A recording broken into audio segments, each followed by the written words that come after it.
ड्रामे के अगले साथ में आप देखेंगे कि एक दिन मुस्कान कॉलेज से घर जा रही होती है कि उसको वैन नहीं मिलती।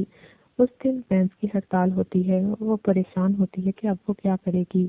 कोई भी रिक्शा उसको दिखाई नहीं देता। वो खड़ी वेट कर रही होती है। उसकी सहेली भी साथ होती है, उसकी वही सहेली जो उसके साथ रेस्टोरेंट गई थी और वहां पर उनका सामना जैन से हुआ था।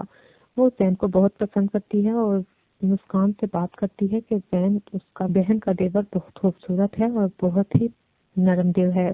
उसने हमारी मदद भी की थी। वो उसे एहसास दिलाती है कि अगर मैं उसकी जगह होती तो मैं उसे पसंद करने लग जाती और उससे शादी के लिए कोई ना कोई रास्ता ढूंढती। मुस्कान, तुम भी इस बारे में सीरियसली सोचो। इतना अच्छा लड़का कभी नहीं मिलता। तुम्हारी तो बहन का देवर है और तुम्हारे घर में ही इतना अच्छा लड़का है, तो तुम्हें उससे अभी तक मोहब्बत क्यों नहीं हुई? मैं होती तो मुझे ऐसे लड़के से जरूर मोहब्बत हो जाती। मुस्कान उसे कहती है, तुम खामोश रहो, ऐसी बातें ना करो, मुझे ये सब कुछ पसंद नहीं है। अगर उसने हमारी मदद कर दी तो इसका ये मतलब नहीं कि तुम ऐसी बातें सोचने लगो। अगर हम भी उसकी जगह होते और हमारा कोई रिश्तेदार ऐसी मुश्किल में फंसा होता और हमारे पास बहुत पैसा होता तो हम भी जरूर उसकी मदद करते।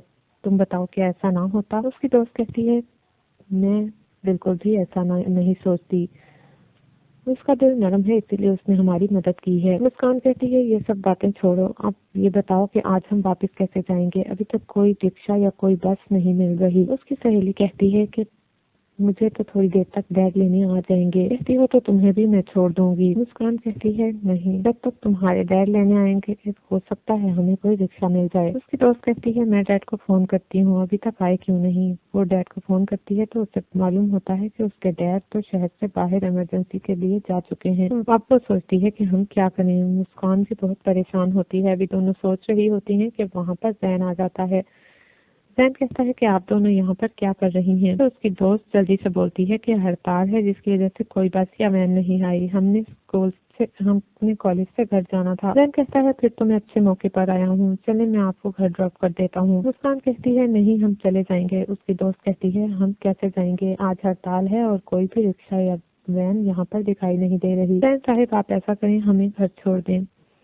मुस्कान उसको देखने लगती है। उतनी देर में जैन दरवाजा खोलता है और दोनों को गाड़ी में बिठा लेता है। वो उनको घर ड्रॉप कर देता है और मुस्कान दिल में सोचती है कि वाकई ये जैन तो हर बार फरिश्ता बन के उनकी मदद करने को पहुंच जाता है।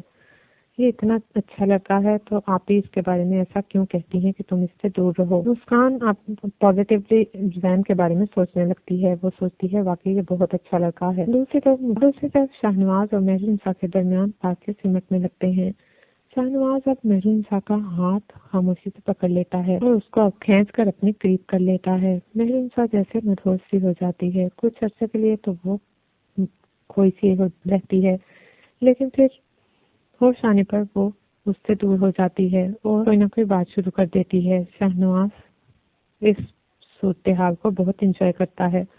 वो सोचता है कि महरूनिसा चाहे जितनी भी चालाक क्यों ना हो जाए, है तो वो एक मशरकी लड़की, शर्मीली और बाहया। वो सोचता है महरूनिसा की तमाम क्वालिटीज मुझे बेहद पसंद हैं। ये अमल से बिल्कुल अपोजिट है। एक मशरकी और शर्मीली लड़की, अमल कितनी बेबाक और कितनी आजाद ख्याल है, इसीलिए शायद उसमें कोई अट्रैक्शन नहीं। शाहनवाज सोचता है कि महरूनिसा ऐसी लड़की है कि अपनी तरफ खुद ब खुद ही मेरी तवज्जो मबजूल करवा लेती है।